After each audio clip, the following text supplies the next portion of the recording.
Here we go. I say that I find myself in the midst of all of my words, in the way dots and dashes and vertical combinations of these bridge the gap between what the words actually mean and what they could be.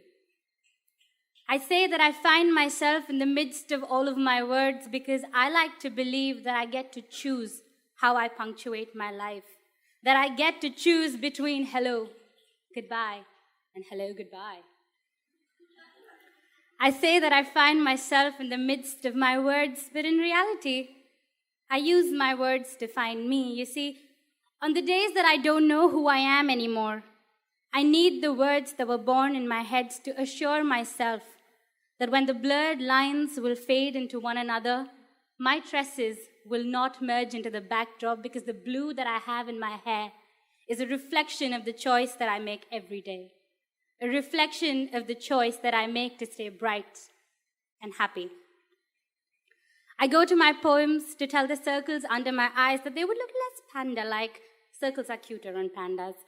If I stopped fretting and fuming and losing my way every single day.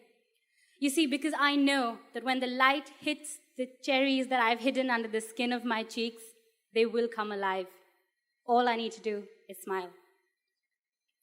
On the days that I'm bothered by the way I look, I visit the poems that tell me that my otherwise ordinary features might just be a haze in the frame of someone else's picture, but in mine, they are the jacket that fit me perfectly, that bring out my personality and make me real.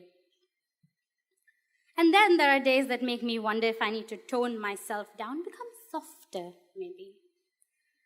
And it is in these moments that I read the words that blow me away because I fail to remember that there have been days that I could feel so strongly about the rest of this world. They remind me that my rough edges and my sharp tongue are just enough. But worst are the days where I don't recognize the person in my poems. Because the person in my poems is strong and fierce and so self-assured, but the person in the mirror isn't. The person in the mirror is stuck in a rut. And it is on these days that I turn to my words. Ask them to whisper sweet nothings to me.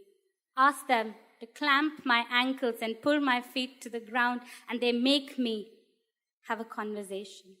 They make me strike up a conversation and reacquaint myself with the person in the mirror.